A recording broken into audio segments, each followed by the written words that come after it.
My post today is my review and reflection of three VR tools that have transformed the manner of education significantly, namely Coast-Based Education, Nearpod, and Google Arts and Culture. In the presentation, I'm going to investigate the advantages and limitations of each tool in the classroom in the context of the current academic studies as well as practical classroom experiences. VR in education is becoming more and more popular because this virtual environment can help students to get involved in learning in an immersive and practical way. Students not only can read about some topic now, but they can view it in 3D, touch and feel, and even create it. They encourage the use of active learning, critical thoughts, and teamwork. VR used in education. Their use in education helps in constructivist theories where the learner depends on experience to construct knowledge. It also aligns with participatory pedagogies which take into consideration the voice of the students and the exploration. With VR becoming more pervasive via web-based system and cell phone app-based solution, educators are getting a greater chance to use VR in the substance way in their classrooms. We are going to discuss today how three diverse VR tools, Co-Spaces Education, Nearpod, and Google Arts and Culture, accomplish it in various ways at various levels of interactivity. Co-Spaces Education is an open VR space which allows creating and experiencing immersive experiences by students and teachers alike. It is particularly well suited to STEM and digital literacy projects due to its drag and drop interface, 3D capabilities, and ability to code. Students are able to create scenes, model a real life system, and can work together to virtual storytelling. Being able to scaffold complicated ideas to approachable virtual spaces is one of the greatest of its greatest strengths. Ruda observed that it's possible to modify the conceptual nature of understanding and engagement substantially by using 3D immersive digital environments. During my reflection, co-spaces proved to be very conductive in terms of allowing creativity and facilitating cross-curricular integration. Still, devices availability and tech-ready students are potentially troublesome. Nevertheless, its flexibility is notable, so it can be used in the classroom.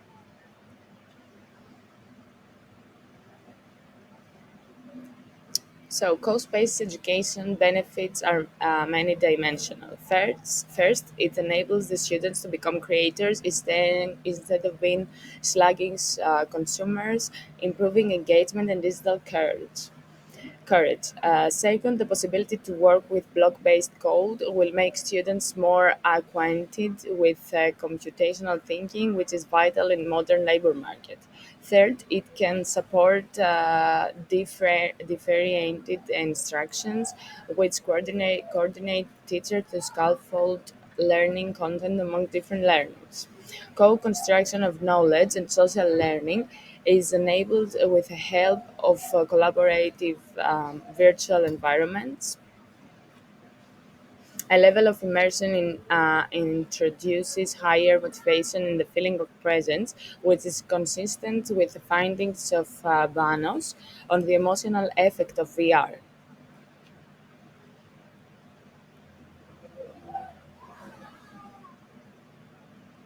Yet, course-based education does not have challenges altogether. One is it is usable without headsets, but its full possibility is felt in VR mode, which is necessarily a feature of any classroom. Second, teachers can have a steep learning curve, especially those with no previous code or design experiences. According to Dan Levi, it is possible to stop the implementation of immersive technologies because of technical barriers and deficiency in training. Also, younger learners could need almost constant supervisor during the process of completing more complex simulations. There can also be time constraints in the curriculum, which restricted time to develop the project in depth. Finally, unequal access to devices and high quality internet is a limitation to equal usage in schools. All these applications are to be taken into consideration in integration planning. So, course-based education is a very captivating tool with regard to STEM and language art topics. Its capacity to mix coding, 3D design, and storytelling enables students to see and interact with complicated ideas. It has worked effectively with particularly with, but not exclusively flipped and blended learning models where students may do their construction or exploration homework at home and reflect and discussed in the classroom. The fact that the tool fosters creativity, problem solving, makes it suitable to individuals at upper elementary to secondary learning levels since they are able to process more complex digital based tasks. Nevertheless, clear scaffolding is a prerequisite to utilizing it successfully. To be focused and achieve learning objectives, students require guidance, organized schedules, and clear rubrics.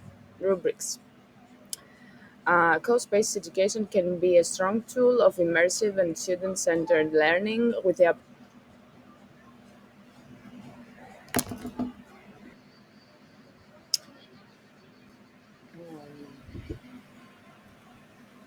So Google Arts and Culture provides free virtual field trips as well as access to museums and heritage sites along with work of art located across the world. It is an interactive method of letting students learn about different cultures and look at historical artifacts that are full of multimedia possibilities, and best of all, there is no headset needed.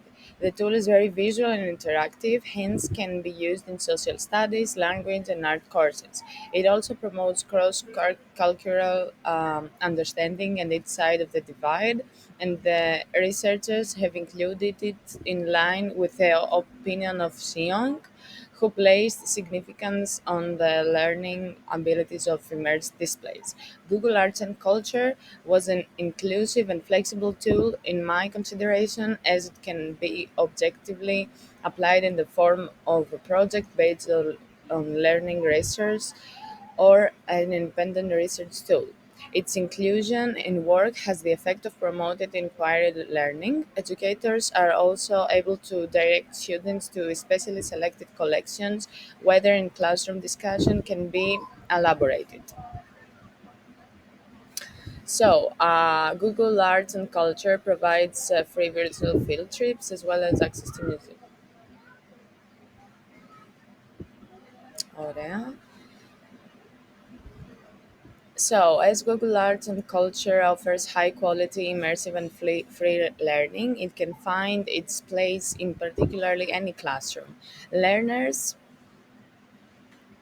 are allowed to visit virtual tours around known sites using 360 degrees, be able to view works of art in depth, and use interactive tools that enhance learning. It facilitates the idea of differentiated learning because students can check topics according to their interest and speed. Agrawal agree with this and state that immersion promotes cognitive and emotional interaction that makes learning more memorable. The interface of Google is easy to work with and easy to combine with such services as Google Docs or Google Slides to conduct project work. I would use this tool as an addition to history, art, cultural classes. It gives an international touch, and many old-fashioned textbooks do not have. So, all in all, the experience that I have had in learning about these tools has further made me understand the impact that immersive technologies will have on learning. Course-based education helps develop creativity and programming abilities. Nearpod enables interactive and scaffolded curriculum. Google Arts and Culture make the world open. According to a global immersion increases engagement and learning outcomes, something I observed across all three platforms. There are some issues which are less than ideal, such as access, affordability, and teacher preparedness. However, the later challenges can be countered via professional learning and fair tech planning. I would not hesitate to use these tools in my classroom, one having different pedagogical objectives. With the hindsight of this process, I understand that VR tools may be a good way of empowering the learners and developing the 21st century skills in purposeful way.